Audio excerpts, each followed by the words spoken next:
Today I'm going to be talking with you on what I title relationship intelligences. Now, I'm going to be talking about 4 of them, but I'll talk about one today. Here's the first thing I want to say.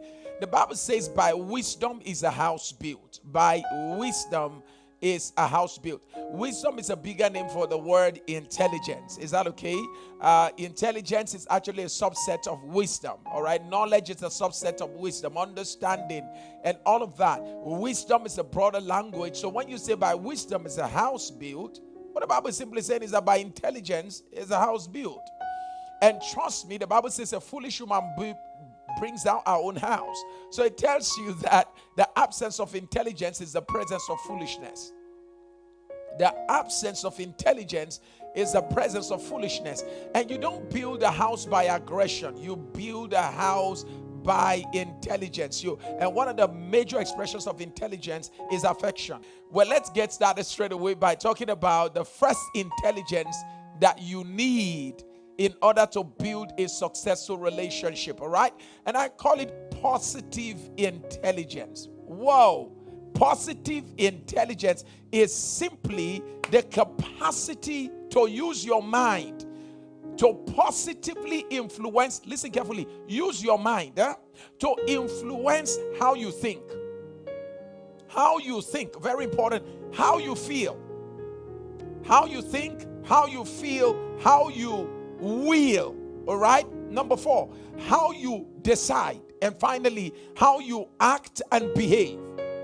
As singles, if you have a partner who has battles on the inside, conflict on the inside, and has not developed positive intelligence, the training of the mind to ensure that the thinking, the feeling, the acting, the willing, the decisions, and the behaviors are all aiding your relationship, making it to work. The absence of positive intelligence will make somebody to have thinking, feeling, acting, decisions, and wills, and behaviors and actions that are totally counterproductive to the health of your relationship. So never forget this, that unsuccessful relationships and successful relationships are all dependent, are all outcomes of whether positive intelligence is at work or not. In essence, relationships that are successful have in them individuals who are using positive intelligence. They've trained their minds not to work against their relationship. Did you hear what I just said right now? I'm going to be introducing you to some concepts. Is that okay? Your imagination about your partner can never take you away from your feelings about your partner. In essence, your imagination about your partner will take you directly to your feelings about your partner. Meaning, what sponsors your feeling is your thinking and imagination. If you see your partner as a wicked person, it will affect your feeling. And ultimately to affect the stability of your relationship. There are 2 kinds of relationships: successful relationships and unsuccessful relationships. Now, when it comes to successful relationships, here's what we found out. We found out that in successful relationships, the individuals in the relationship use positive intelligences to influence how they think, how they feel, how they act, how they decide, and how they behave in the relationship, such that their minds serve their relationships. You didn't hear what I just said? Their minds serve their relationship. Their minds work for their relationship. This is the core of positive intelligence. Number 2, take note of this. Unsuccessful relationships are relationships where there's no positive intelligence. In essence, the mind does not serve the relationship. It sabotages it. There are few reasons why you need positive intelligence. Few reasons why you need positive intelligence. Number 1, you need positive intelligence because it increases the quality of decisions you make. Number 2, you need to study positive intelligence. You need to understand and apply it because it increases the quality of success that you have. Number 3 reason why You need positive intelligence or wisdom. It increases your ability to communicate and connect with the opposite sex. It reduces your personal stress level. And ultimately, positive intelligence increases your health status.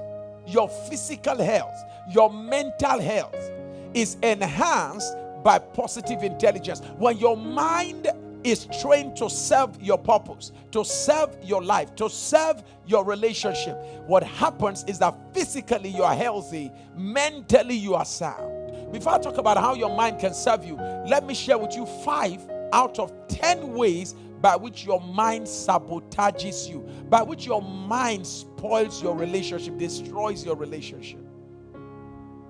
We call them the 5 saboteurs. Number 1 saboteur is what we call the judge. The judge.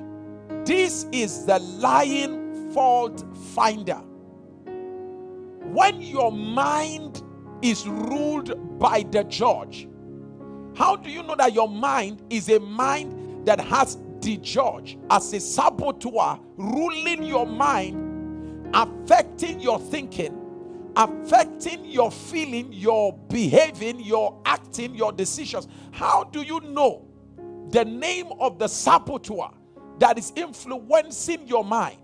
Well, if that saboteur always makes you to find fault with people, you are always finding faults, you are always looking for fault, you are a fault finder, we call that saboteur ruling your mind the judge.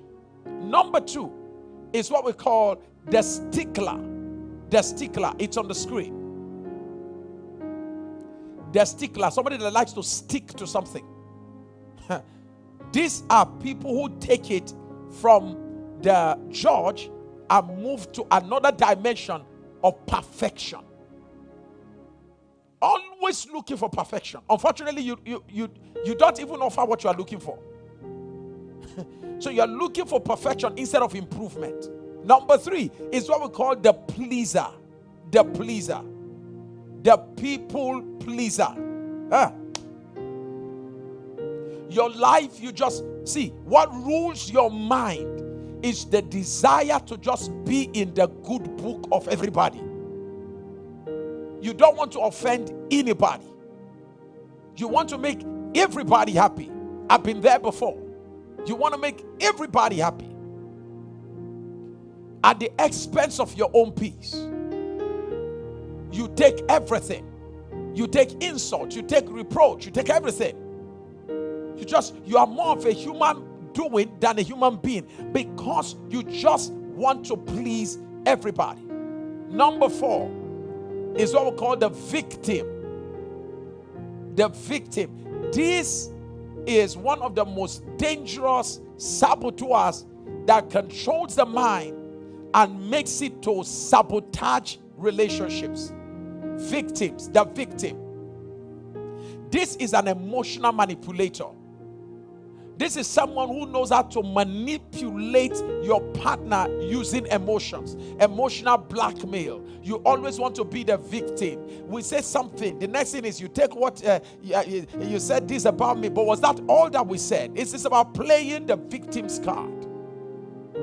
It's a very, very terrible, demonic, manipulative approach. Number 5 is what we call the avoider. The avoider, when the avoider sits on your mind, what that does is that it causes you to be a constant escapist. You will always want to find ways to avoid your partner. Always want to find ways. You are more comfortable in your partner's absence. In order to build a mind that serves our relationship and our lives and our destiny, there are 5 major sage, 5 major wisdom approach you need to engage. Number 1, explore. It is critical that you take note of this. Explore. People with positive intelligence, They explore life and relationship with great curiosity. They just want to learn. They want to know more. Oh my goodness.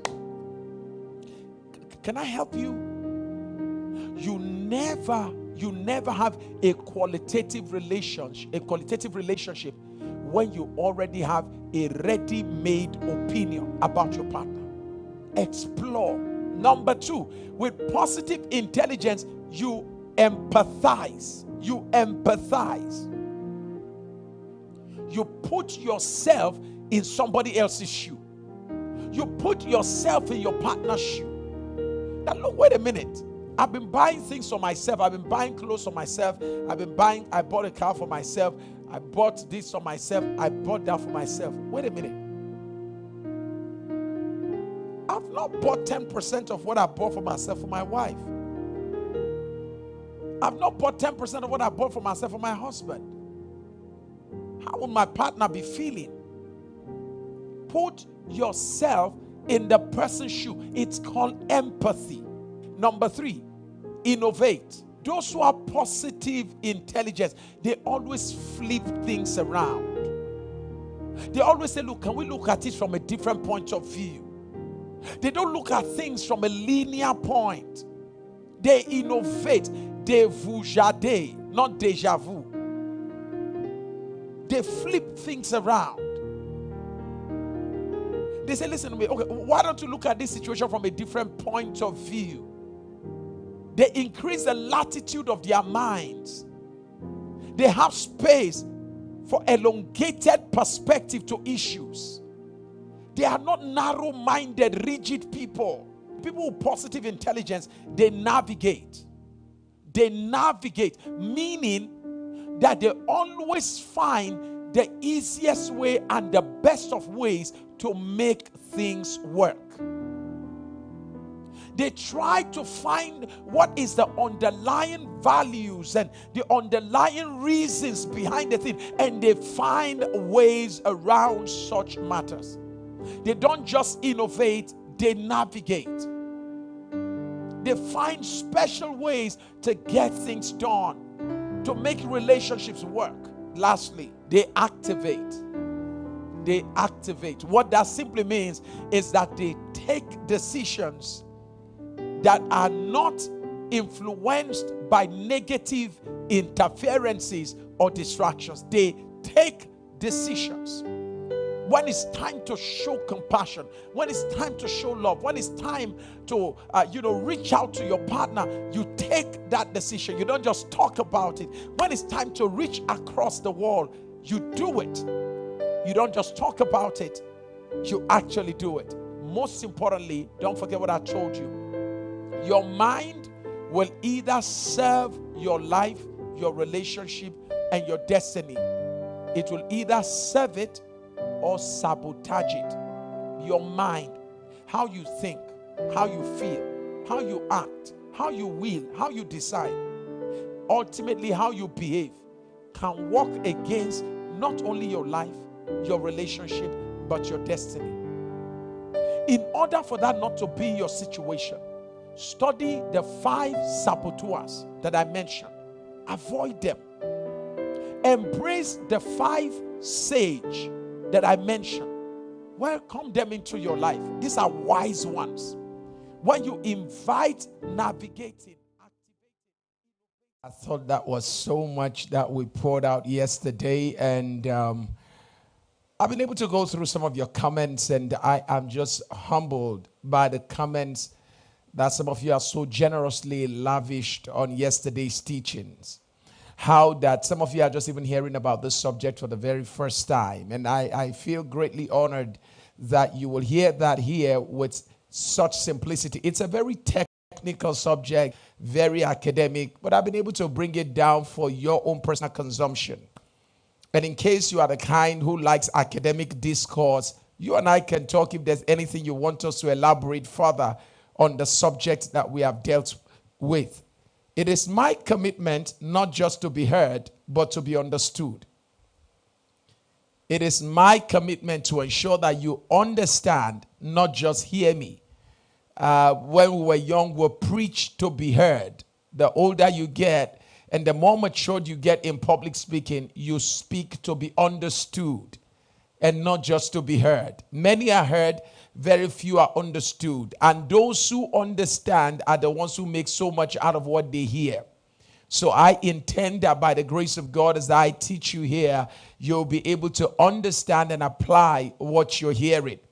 It's not about what your partner is doing wrong or right. It's about being able to see yourself in the mirror and say, hey, you know what?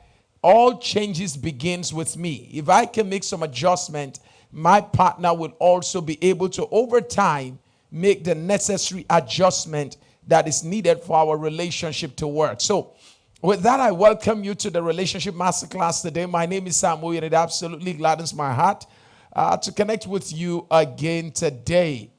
Today, we're going to push a little bit further because we want to cover about 3 different intelligences within the short time that we have. So if you have some questions, my media man is going to put out the number to send your text to us questions, your questions to us text. When you send it to him, he will copy out the question and find a way to get them across to me in the end of our conversation today, so that where possible, I will attempt those questions. All right? So right about now, why don't you go ahead and share the video and let your friends know that the Relationship Masterclass is online. And today it promises to be a phenomenal time as we talk about 3 powerful intelligences that will decide the future of your relationship. I'm telling you the honest truth. If you don't know these things, they will hurt you so badly in relationship. And by the way, most of us were not aware. We were not taught. Our fathers didn't teach us. Our mothers didn't teach us. Even though some of them had what we call unconscious competence, what that means is that some of them had these intelligences in them, but they could not explain it to us. They didn't even know that it was one of the major reasons why their relationship, so to say, was successful, or the absence of it was the reason why their relationships failed. In the same vein, it will be important for you as a mother, as a father, to understand these intelligences so you can communicate them to your children. It's important that you know what they are, so that you'll be able to communicate them to your own children also. So go ahead and share the video right now. I am doing the same because some persons rely on my sharing to be able to connect with us on this broadcast. Let's get started. We started yesterday by talking about positive intelligence, which is the training of your mind to positively serve and not hinder you. How to train your mind, because like I said yesterday, the troubles in your relationship, the challenges in your marriages, they are not as a result of the fact that the marriage in itself is a causative reason for the marriage or for the challenges. On the contrary, all battles in relationships and marriages begins from the minds of men. You get that now? All battles begins from the minds of men. Perception, understanding, inferences, deduction, how you saw it, how you interpreted it, what you thought I said, what I didn't say, how you interpreted what I say. That's where the whole madness in relationship takes place. It's all in the human mind.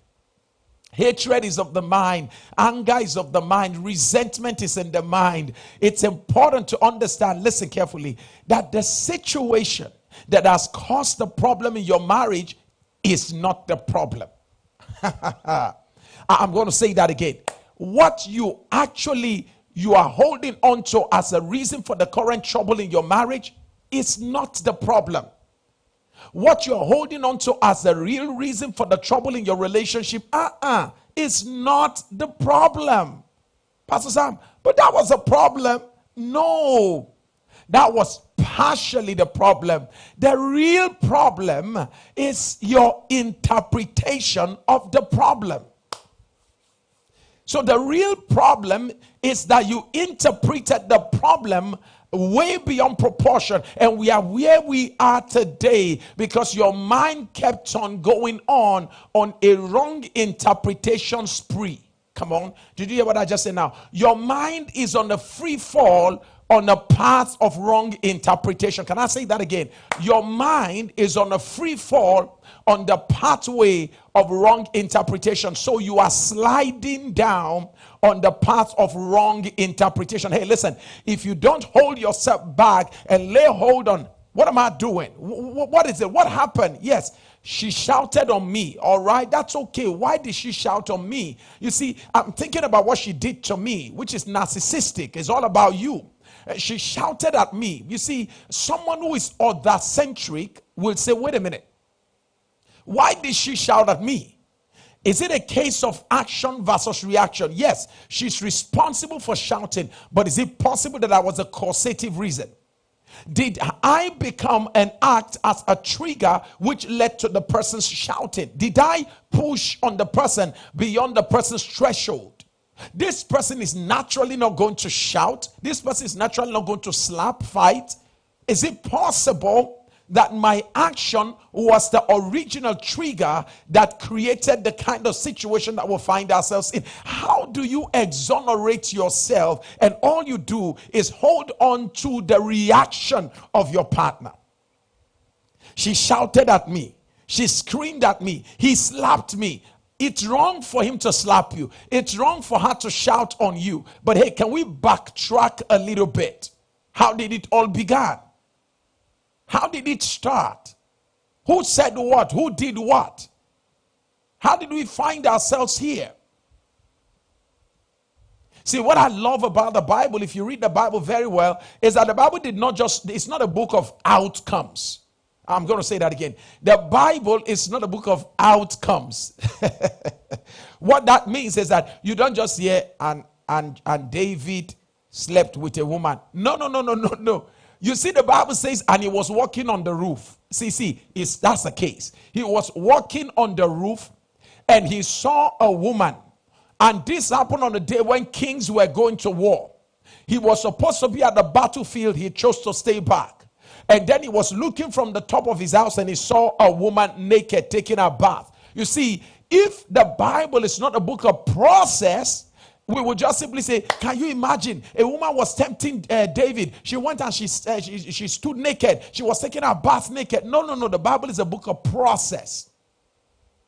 The Bible didn't just tell us that Adam ate the fruit. No, the Bible said the wife began a conversation with a serpent, and that conversation led to her giving it to Adam. Process. How Jesus was born. The Bible could have just told us that a baby appeared from nowhere. No, our God is a God of process. If you go to the book of Matthew, you will see, and this begat that, and that begat this, 14 generation to another 14 generation to another 14 generation. Process. Our God is a God of process. I'm saying this to all of us in relationship because if you are process minded, many of our troubles in relationship will be down. Wait a minute. Stop focusing on outcome. What is happening? How did we get here? My professor, who is late now, Professor Hernandez, will always say, anytime you see two couples in a state of conflict, he said, never try to ask who is wrong. He said, both of them are wrong. He said, because it takes more than one to create a state of conflict. Admittance is a proof of humility. Let me say that again. Admittance is a proof of humility. Admittance is a pointer to repentance. In essence, there can be never repent. You can never have repentance until there's admittance. Acknowledging your part in the wrong doesn't mean you are wrong. Doesn't mean you are a wrong person. It just means that a right person did a wrong thing. Admittance is the pathway to repentance. Who wrote that down? Let me see the fastest finger to put that out there. You know, admittance is the fastest key to repentance. All right? So never forget that. It is critical that you remember that. So having said that, today we want to focus on other intelligences. We've looked at positive intelligence yesterday, and I do not want to go back to that again. Positive intelligence is the training of your mind to influence your thinking, your feeling, your will, your decisions and your actions, including your behavior, you train your mind to be able to influence all of that. All right? Now let us move on to other intelligences today. I'm going to be talking to you today on what I call adaptive intelligence. Adapt. Yeah? So don't mind the big English. This has been discovered to be one of the most powerful secrets of highly successful relationships. Let me say this to you. Anywhere you see couples who are extremely successful in their relationships, their marriages have lasted for a long time, and happily so. Anywhere you find marriages that are working, partnerships that are working, relationships that are working, anywhere you find individuals who have been together for years, consciously or unconsciously or subconsciously, they are practicing what we call adaptive intelligence. You may not be aware of it, but it is one of the bedrock, the foundation for highly effective relationships. So follow me as we journey into the world of adaptive relationship. When it comes to adaptive relationship, it is the ability of your mind to be able to comprehend and change in response to current demands.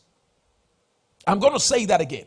Adaptive intelligence is the ability of your mind, the capacity of your mind to be able to quickly comprehend the fact that something has changed and immediately change alongside with the change so that you can be able to meet up with current demands. All right? So your wife just became pregnant. Adaptive intelligence is the ability to be aware, comprehend that your wife is now pregnant. You can no longer be staying out late.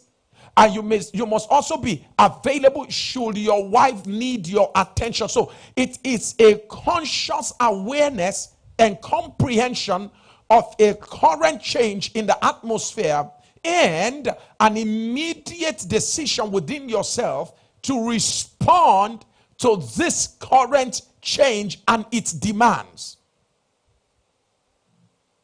I'm going to help you with this today really good. Is that okay? So you just got into a new position, all right? You were just promoted. That is a new environment. It comes with its own demand. It is adaptive intelligence that will make you settle into your new role quickly.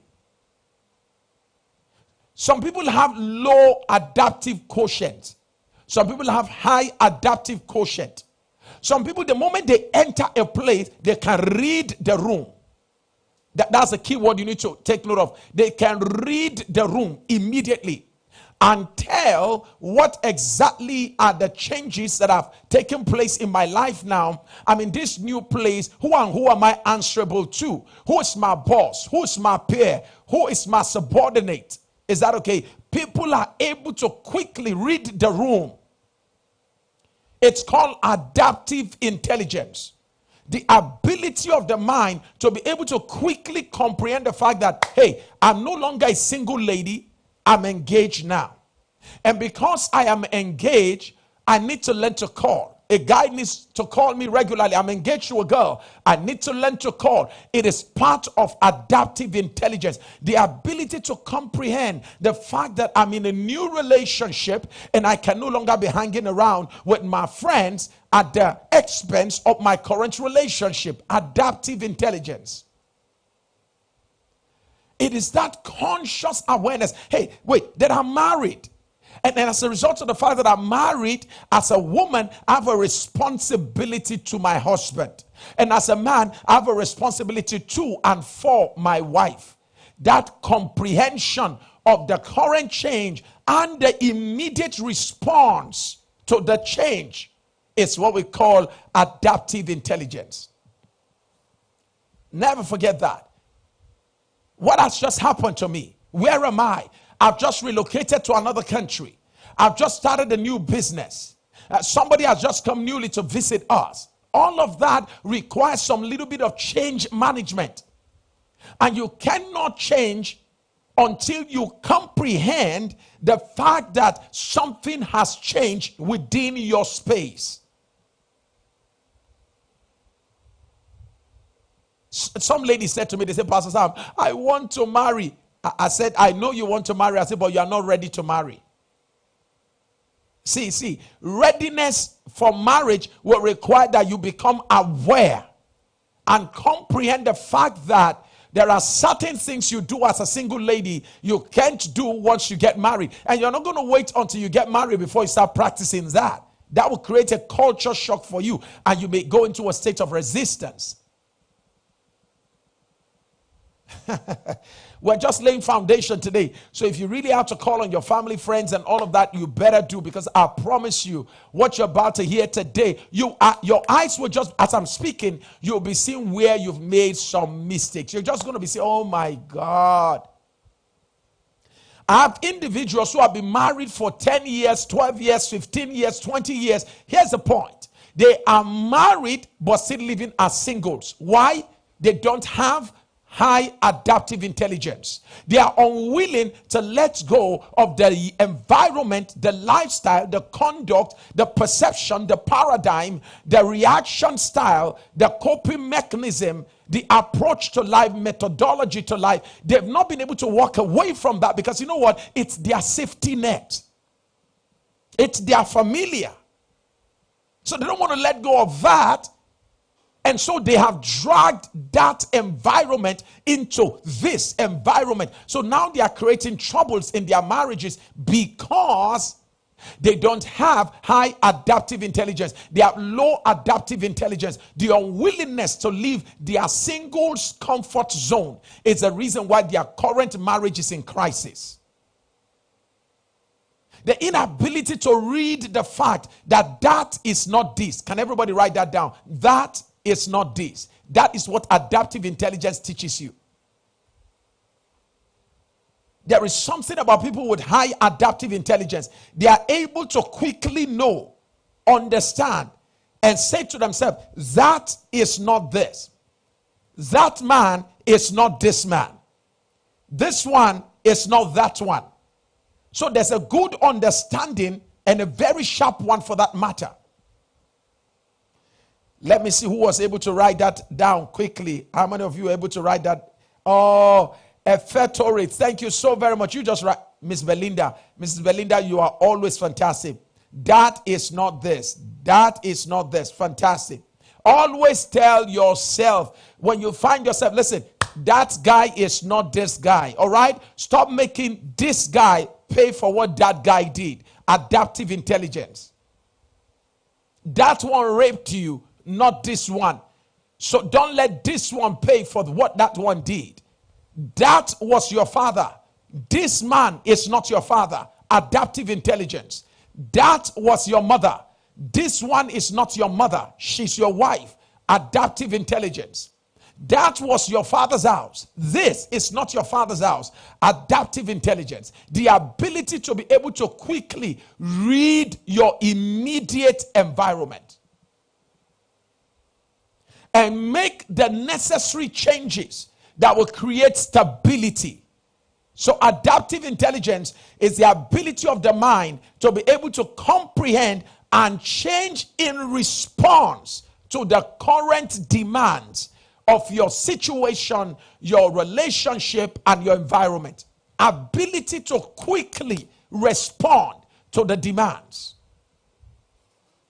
Let me take you to another definition of adaptive intelligence that I put down, and I'm sure that's going to help you. You can see it on the screen. If you want to take a snapshot, you can take a snapshot of that on the screen or play it again over and over again. I'm promising you to add value to your life. So adaptive intelligence, put another way, is the ability to accept, adjust, and adapt quickly to the demands that comes with interacting with new personalities or relationships without losing your composure.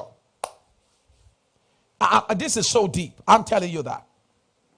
Adaptive intelligence is the ability to be able to quickly accept that, wait a minute, I am dealing with a different personality. This is not that. I'm able to accept that. Number two, I then make adjustments. All right? Accept, adjust, and adapt. All right? I make adjustment to this, away from that. You got it right. And I adapt myself to the current demands of my interaction with this new relationship. Accept him, accept her, adjust to this new relationship, and adapt to the demands of this new personality that you are in relationship with.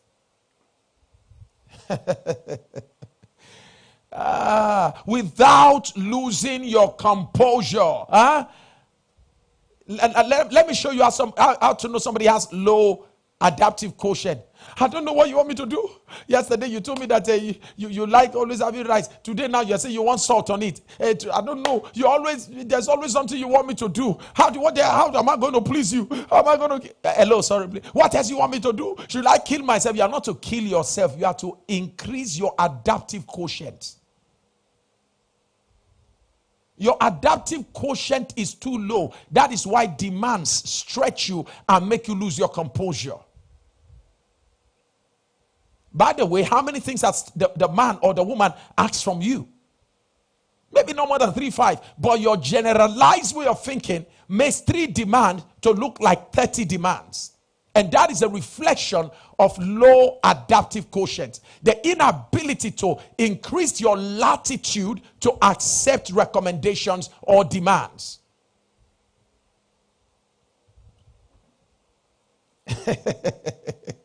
I see some of you say, wow. Trisha, thank you so very much. Wow, that is amazing. All right. So go ahead and listen to me. If you've not shared the video, that is not exciting at all. So go ahead and share the video if you have not done so right about now. Go ahead and share the video. Okay? So don't forget that I said that adaptive intelligence is the ability to be able to accept, adjust, and adapt to the new demands of a new relationship, new environment, new position, new situation. The ability to adapt so quickly without losing your composure, without fighting, without reacting, without creating some sense of ripples in the atmosphere.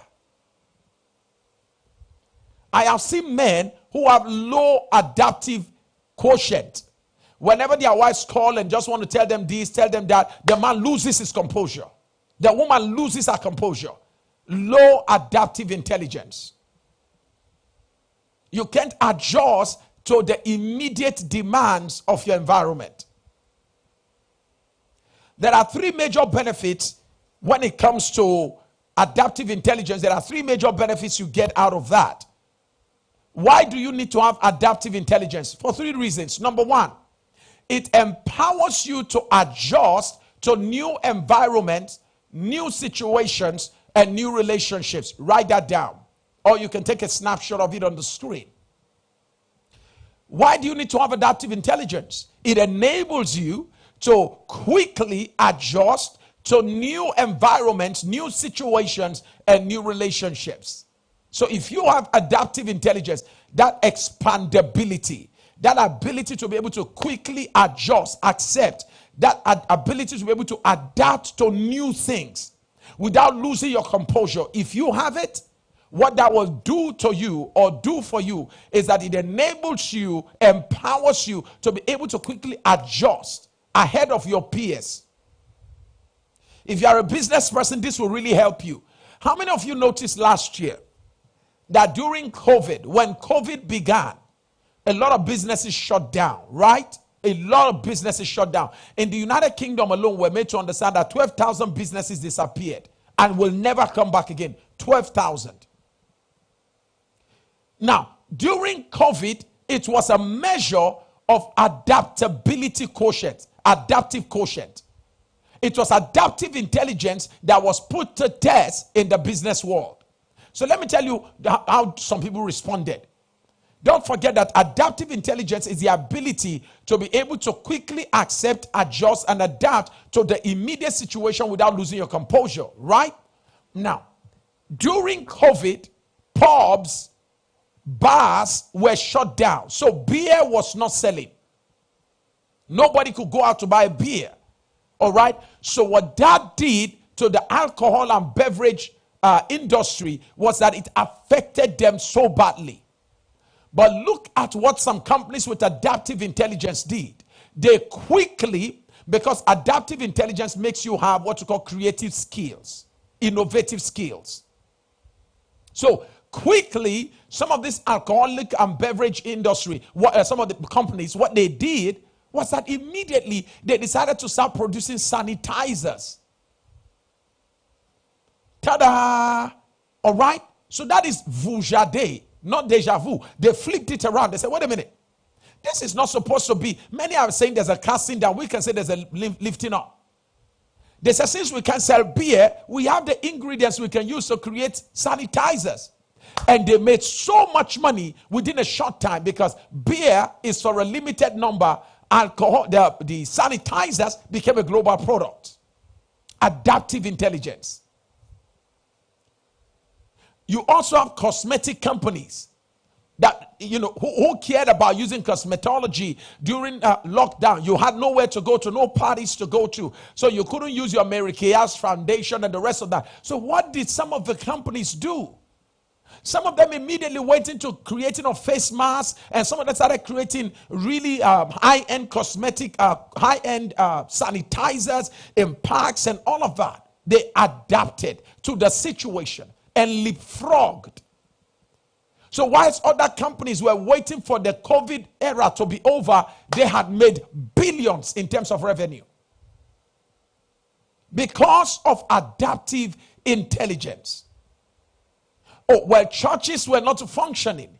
So a lot of pastors shut down and were waiting for COVID to come to an end. Some other pastors were like, hey, listen, the absence of the church doesn't mean we can do church. So some pastors adapted, came online, and began to reach more people than they had ever reached in their ministries behind the four walls or within the four walls.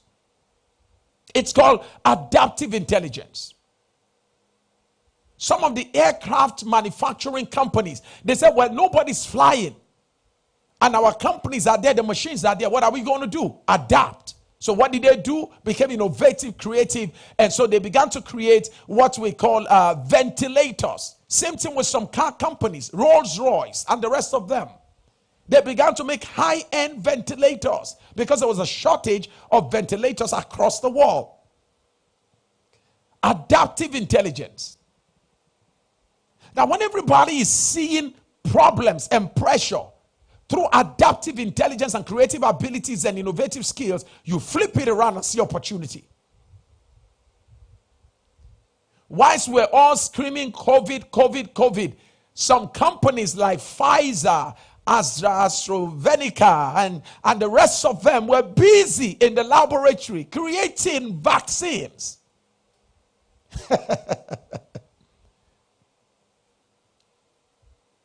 Whilst you were busy complaining about a situation, somebody was busy adapting to it. Adapting and advancing by it.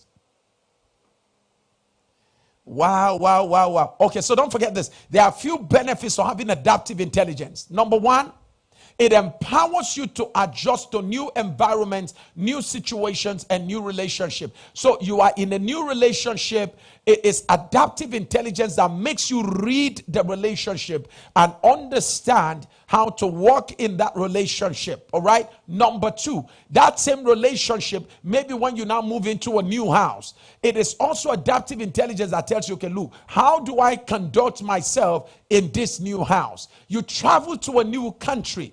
How do we adjust our relationship in this new environment? Is that okay? It's important to know that you will never outgrow adaptive intelligence. Once you stop adapting, you stop advancing. Write that down. Once you stop adapting, you stop advancing in anything. Rigidity tells you no. I'm not going to change. This is me. So rigidity is a reason for the lack of advancement in many lives. Rigidity, inflexibility, lack of teachability. Adaptive people are always progressive people. Write that down. Adaptive people are always progressive people. I love that. I love that. Number 2 benefit for having adaptive intelligence. Number 2 benefit. It empowers you. Watch this. The first one states it empowers you to adjust to a new environment. All right. Number 2, it empowers you to readjust the environment, situation, and relationship to serve your needs. Can you see a switch now? The first thing adaptive intelligence does is that it helps you and empowers you to quickly adapt to the environment. Second thing it does is that it helps you to readjust the environment, the situation, the circumstance, and the relationship to serve your needs as a couple. So we readjust our relationship for our good. We readjust the environment for our good. How do we set the bedroom? How do we set the living room? It has to be set for our good. So you readjust the room to serve your needs. As a couple, you go on vacation and you enter an hotel suite that you're given. Well, they arrange the suite based on what they thought you would like. It is adaptive intelligence rather than complain. Look at the way this place is set up. Look at it. Instead of complaining, you readjust the environment, you readjust the furnitures, you readjust the setting in the hotel to serve your needs. This is the power of adaptive intelligence. It's not just about you adjusting to the situation, environment, and relationship. It's about you adjusting or readjusting the environment, the situation, and the relationship to serve your needs. Number 3. Adaptive intelligence empowers you to quickly exit the old and find a new environment, situation, and unfortunately sometimes your old relationships. I'm going to say that again. Number 1, adaptive intelligence enables and empowers you to adjust to the environment, to the relationship, to the situation. Number 2, adaptive intelligence empowers you to readjust the environment, situation, and circumstance and relationship to serve your purpose, your needs. Number 3, there are situations whereby you have tried adjusting to the situation, to the relationship. You've not been able to. Everything has been met with resistance. The person is stubborn, rigid, inflexible, unchanging. You have done literally your best to adjust to the situation. Number 2, you've done everything to try to readjust the situation to see if it will help and advance your relationship using what you call positive intelligence. Unfortunately, either you adjusting or you readjusting, none of that has worked. At that point, part of adaptive intelligence is that you are empowered to exit that relationship, to exit that environment. It's no longer serving its purpose. Unfortunately, after you have exhausted all that you can, the last adaptive approach might be for you to exit that kind of an environment, that relationship, that situation, and find a new one that is more suitable. It is at this point that relationships break up. It is at this point that divorces take place. I'm sure with so much pain in my heart, I'm sure you know about the story of Bill and Melinda Gates Foundation. They have practiced the 3. They've tried to adjust to the environment. They've readjusted for years. And finally, adaptive intelligence says, you know what? We've done all the 2. We have to go apart. It's a sad reality. And we're going to see more of that in this decade. In the next 5-6 years, you're going to be hearing of high-profile divorces. Trust me, you're going to be hearing that. Why? Because individuals have come to their wits' end. There's nothing more to do. Counselings and therapies and coaching, interventions, none of it works. And individuals are literally going to kill themselves. I watched a video today out from Texas. A very painful situation. A Nigerian man who is married to a nurse. He brought her from Nigeria. She became a nurse. And then after a while, she began to make some money. Long and short of it, only God knows what the true story was.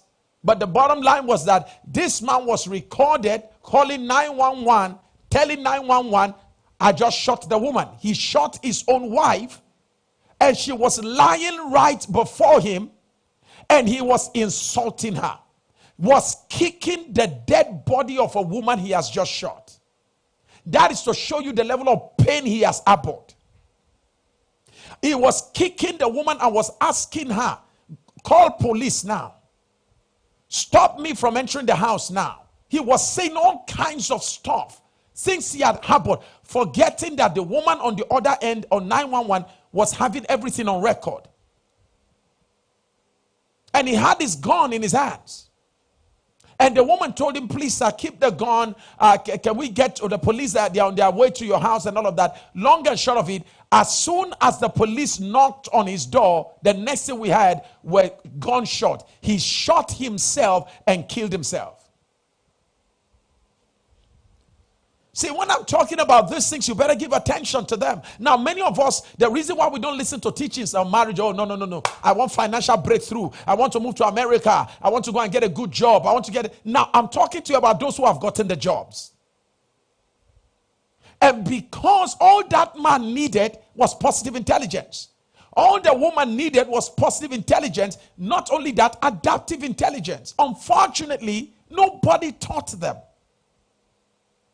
Because all their lives, all they focus on doing is making money. Forgetting that money will come to reveal your weakness. Money will come to amplify your lack of skills, lack of intelligences. Money will come to reveal that.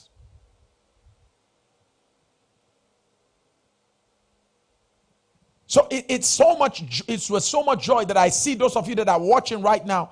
It gives me so much joy that you value your life, you value your future, your relationship, and you're taking the time out to watch. So these are the three benefits of adaptive intelligences. Adaptive intelligence. Let me quickly take you to number 3, intelligence, which is social intelligence. Wow. Social intelligence. This is very powerful. Social intelligence is the ability to successfully build healthy relationships and navigate different social environments. Don't worry about all that. I'll break it down.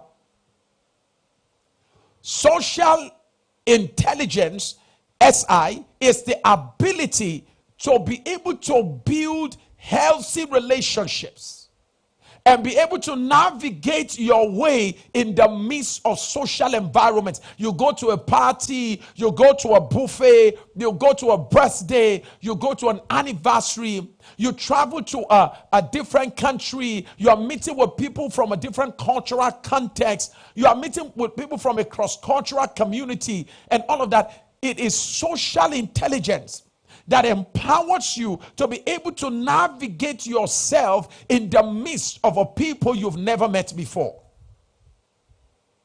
It's called social intelligence.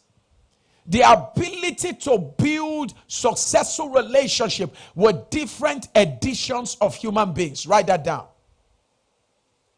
Social intelligence is the ability to build relationship with people from different backgrounds, stratas of the society, across sectors, the ability to build relationship with them, multi-sectoral relationship, multi-layered relationship, multi-status relationship, multi-ethnic, multi-racial relationship, multi-generational relationship. The ability to build such relationship is what we call social intelligence.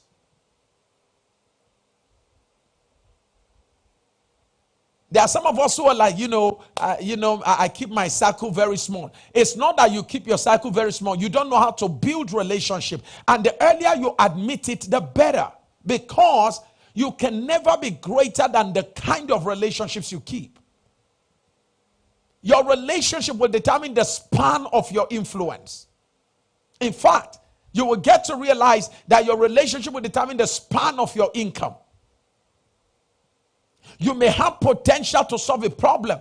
Somebody has the problem, but somebody holds a key to the door of that place.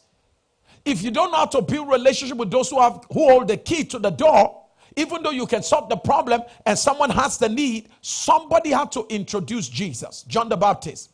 Somebody had to introduce Joseph, the butler. Somebody had to introduce David. All right? Somebody has to introduce you. And the reason why they will introduce you is because you have good relationship with them. So social intelligence is the capacity to be able to build healthy relationship across board with different editions of human beings, especially with the person you have chosen to settle with for the rest of your life. The ability to build a healthy relationship with that person is the measure of your own social intelligence. You either have it or you don't have it, or you have it and it's very low. So note this carefully. How healthy your relationship will be is going to be a function of the level of your social intelligence. Your social intelligence quotient will decide how healthy your relationship will be. Now listen to me. I want to make a statement you must never forget. Social intelligence is the ability to be intelligent, not just in your relation, about your relationship, but in your relationship. I'm going to say that again. Social intelligence is the ability for you to be intelligent about, not only about relationship, but in your relationship. It's one thing to teach about relationship, talk about relationship. How about how you function in your relationship? I've seen so many who are into relationship coaching who are divorced. I've seen so many who are into relationship coaching and their own marriages are in a mess. And some of the things that I'm sharing with you here have been as a result of me doing studies in my own relationship. It's how you function in your relationship.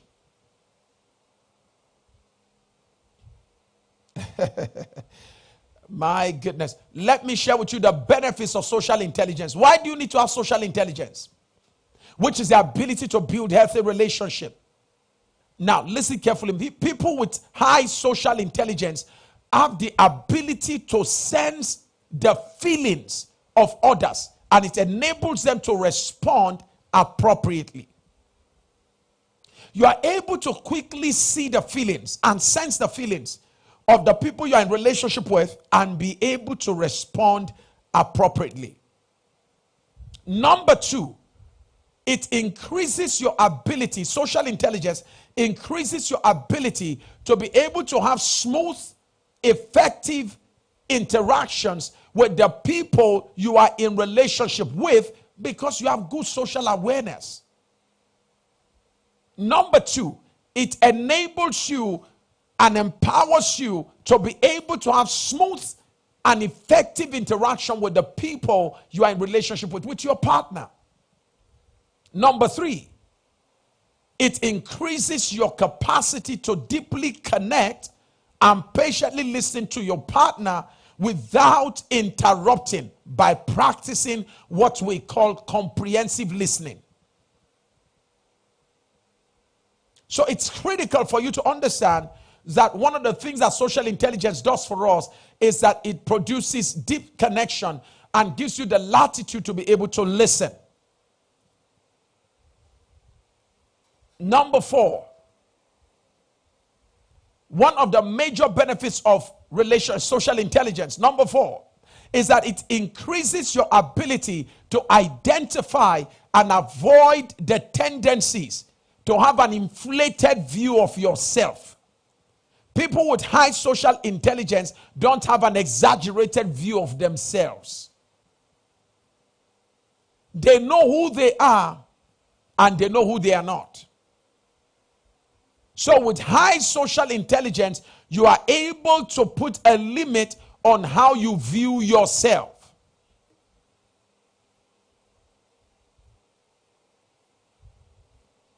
I am made to understand. I have some questions. Okay. I will attend to those questions as they come. All right. So please, if you have a question, you can send it to the number on the screen and they will forward those questions to me from my office and all of that. All right. Now, here's one thing that social intelligence does for you. It increases your ability to focus on bringing happiness to your partner.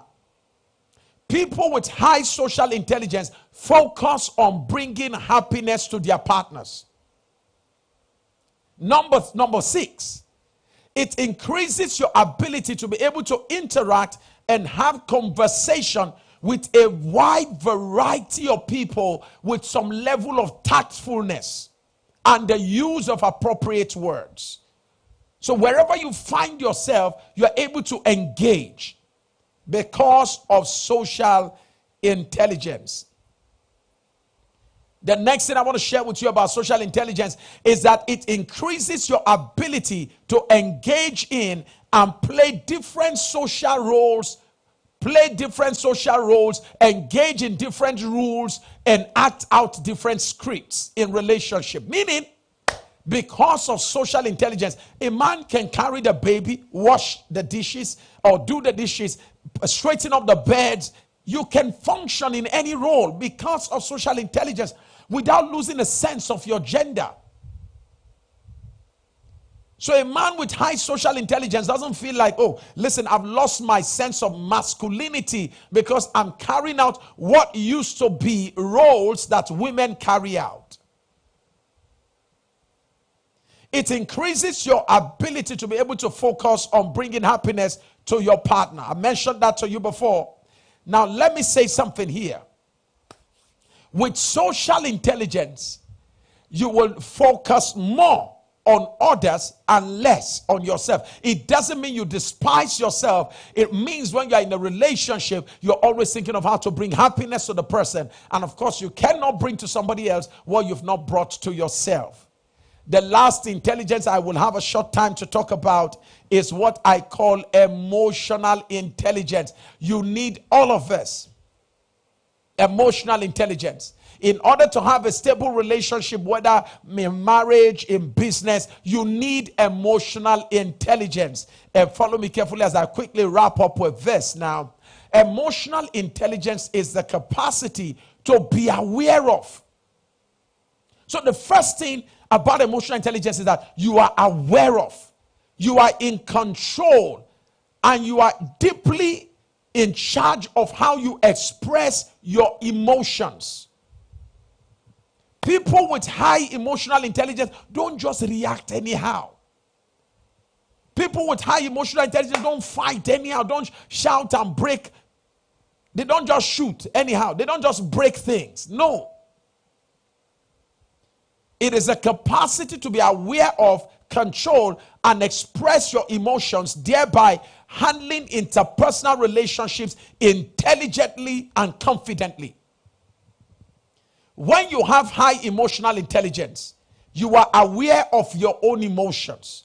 You are in control of your own emotions. You mind how you express your emotions. Even when you want to express your emotions, you do that intelligently and confidently. So we call it emotional intelligence, meaning you express your emotions with intelligence. People with low emotional intelligence, people with low emotional intelligence quotients, listen carefully, they express more emotions with less intelligence. People with high emotional intelligence express less emotions with more intelligence. Meaning, they think before they talk. They think before they act. They think before they do. They think before they react. That man shot his wife And now listen to what the man was saying on the video. He was caught saying, see what you have put me into. That was what the man was saying. He was kicking his dead wife on the ground and was calling her by name. He said, Chiamaka, see what you have put me into. You have messed up my life. Chiamaka did not shoot the gun, sir. You shot the gun. You pulled the trigger. He was still blaming her at death. So it's important for you to understand that with emotional intelligence, you will not get yourself into some of the troubles that people get themselves into. Particularly those of you from Africa who are going to the Western world, get to do a proper training on all the intelligences I've mentioned. Otherwise, you may find yourself in prison if you go and manage your relationship the way you do it here abroad.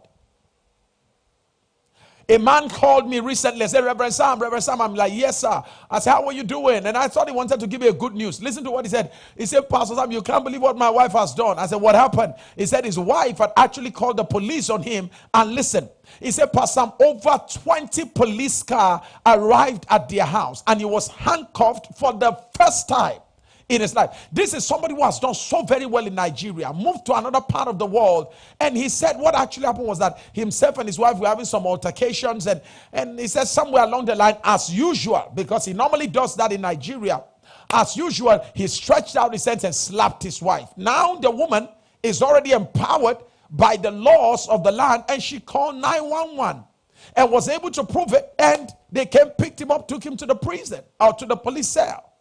And for the first time, he had that record to himself. The wife had to go again and plead for him to come out of that place. See, the point I'm making is that if you don't value emotional intelligence, you may find yourself in a trouble that will make you to be looking for this message some years later. Whether you're a man or you're a woman. This is not English. This is life's reality. Those who stay out of trouble in marriage, in relationship, in life, are those with high social intelligence, high adaptive intelligence, high positive intelligence, and high emotional intelligence. Emotional intelligence is the ability to recognize your own emotions first. Recognize your own emotions. Number two, recognize how your partner expresses his or her emotions. And use the emotional information you have about your emotion and about your partner's emotion. Use that information to guide your thoughts, your decisions, your actions, your behaviors. When you know how your partner reacts, it governs your interaction with the person. You are not going to come down. If your partner acts foolishly, you are not going to act foolishly. Don't lose your wisdom because of your partner's foolishness. Don't lose your temperament because you are living with a partner who has no guard over his or her temperament. I love the words of Michelle Obama. She said, when they go low, we go high. So it's important for you to have emotional intelligence. Put your emotions under control. Give your emotions sense. Emotional intelligence is emotional common sense. Your emotions have sense. That when you want to get angry, you talk to yourself. That when you want to break windscreen, you want to damage televisions in your house because you're angry, you want to pull out a knife, you think. It's called emotional intelligence. In summary, emotional intelligence is simply the ability to understand your emotions, manage your emotions, and be intelligent with how you express your emotions. Understand your emotions, manage your emotions, and be intelligent in how you express your emotions. The same thing about your partner. Understand your partner's emotions, manage them carefully from your own perspective. Find a way to keep their negative emotions from having effect on you, and be intelligent with how you express your frustrations or emotions so that you don't compound the problem. I'm out of time, but I'm not out of words. And I'm sure somebody sent me a question. There's a question somebody sent and said, Pastor Sam, how do you know that a marriage is likely going to end up in a divorce? I can tell you very carefully. Listen carefully. How would you know that a relationship will soon break up? How do you know that a marriage will soon, over time, end up in a divorce? Here's a simple answer. Study the current value of the partners to each other. This is what I want to say to you. Hello, sir. Hello, ma. I want you to study your value to your partner. You want to know if your marriage is going to end up in a divorce or your relationship will end up in a breakup. Study your current, be objective with yourself. Ask yourself this question. Of what value am I to my partner? What is my value? Okay, we normally call it replaceable and irreplaceable value. Pastor Bimbodukoya shared that with me of late memory. The question is this. If you leave your partner today, if you live your partner's life today, what will make your partner miss you? Not just miss you. What will make your partner's life to be incomplete? In essence, what is it that you do, give, say? What is the value of your presence in your partner's life such that your absence will create a major deficit? Here's the question again. What is the value of your presence? That's how to know the value of your absence. Can I say that again? You can measure the value of your absence by the value of your presence. In essence, can your partner do without you? If yes is the answer, it's a matter of time.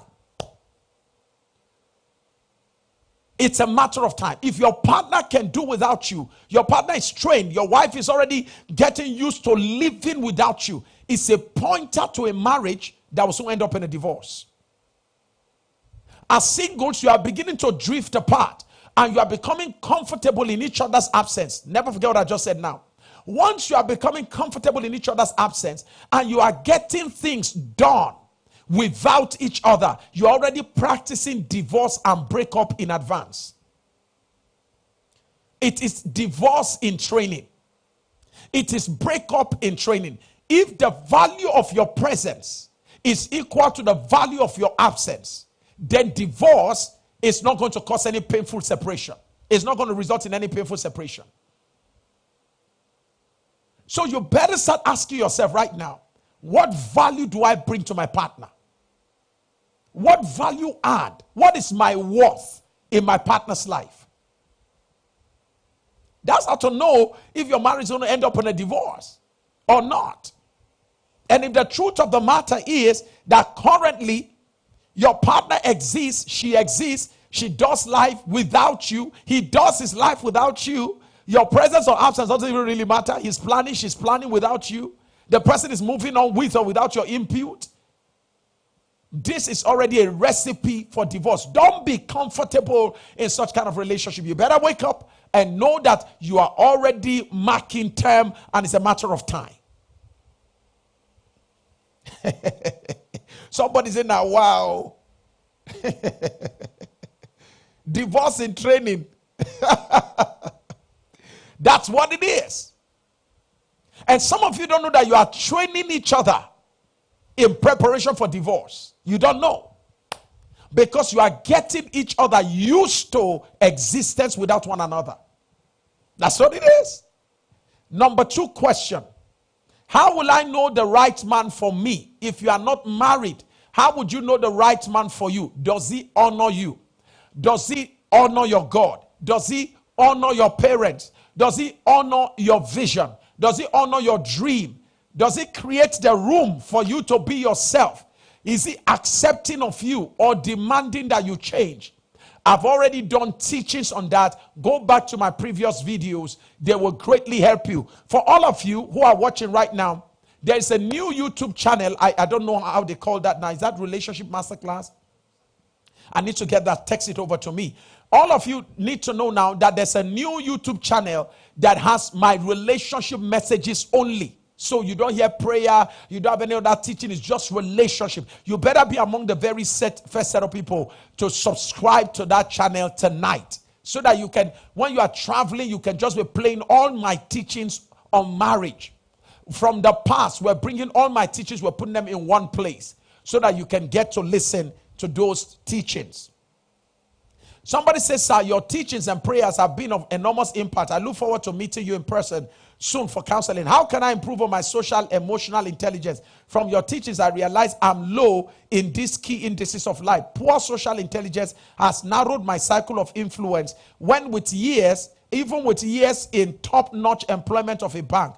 Poor emotional intelligence also has made me lose that job at a management level in 2020. Poor emotional intelligence is collapsing my marriage at the moment, Pastor Sam. Kindly respond to my questions in privacy. I will do that in privacy. Thank you so very much for sending the question to us. But I want to thank you for being honest. I want to thank you for being honest. This is what this teaching is all about. It's about everybody watching right now to say, wait a minute. On positive intelligence, how do you score? Score yourself. The Bible says you are deceiving yourself if you are hearers and you are not doers. You don't grow by what you hear. You grow by what you do. The Bible says ever learning but never coming to the knowledge of the truth. I hate to see people hearing, and you're never taking one step to say, wait a minute. 1 Corinthians, 2 Corinthians chapter 13 verse 5. Examine yourself to see whether you are in the faith. And you want to say, listen. What is positive intelligence? Training my mind to be able to serve me and not sabotage me. Positive intelligence. How do I score? What is my rating? How do I score myself on positive intelligence scale? On a scale of 1 to 9 or 10. Social intelligence. Ability to be able to build healthy and sustainable relationships. How do I fare in terms of, listen, social intelligence is about you doing something that you can talk about to make your relationship work. I want to ask you a question. What can you say if you are going to teach somebody else? If you are going to teach your children, the next generation, what can you say are the 10, 7, 5, 6 things that you consciously do to make your marriage work? It's a big question. So you want the marriage to work, but I'm asking a question now. How much of the success of that marriage depends on you? Meaning, what are you consciously doing? What is your conscious investment into the relationship to make it work? What can you tell your children, your sons, your friends, your colleagues in the office? This is what I do to make my marriage work. It is a measure of social intelligence. So measure yourself. Emotional intelligence. Are you aware of your emotions? Or you are the one that justify your emotion. You get angry, you don't talk anyhow, and all of that. You shout, you break something, you carry a gun, you shoot somebody, you stab somebody, and you say, well, it's the way I feel. No emotional intelligence. It's not justifiable. I love you so very much, and I can't wait to see you become better at all of this. And don't forget, 5:50 a.m. West African time tomorrow morning, we're going to gather together to pray. And next week, now listen, for all of you who are asking for the YouTube channel, it's called Come, bring it down for me again. Let me see that. It's called Relationship Masterclass with Sam Oye. Is that so? Yes. Go on YouTube and look up for Relationship Masterclass with Sam Oye. Subscribe today and click the bell so that every time we put new videos over the next few days, we're going to be clicking a lot of videos. They will scroll it on the screen. All right? Every day we're going to be loading up videos that will help you build qualitative relationship. And here's what I want to ask you to do. As you get blessed by the YouTube channel, share it with your friends. Let them watch it. Put it on WhatsApp channels. Let people traffic in that direction to add value to their lives. And thank you so very much. It's been a wonderful time hanging out with you. 5:50 a.m. tomorrow morning, we're going to be gathering together to pray for our families. And I'm sure you want to hang out with us in the presence of the Lord. I know it's public holiday, but you don't want to, in Nigeria, but you don't want to stay out of God's presence because of public holiday. All right. So I look forward to catching up with you bright and early tomorrow morning. And next week, Monday and Tuesday again, we will gather on this same platform. And I'm bringing you dynamic secrets that will make relationships and marriages to work. Until then, This Samuel is saying, keep on keeping on. Bye-bye.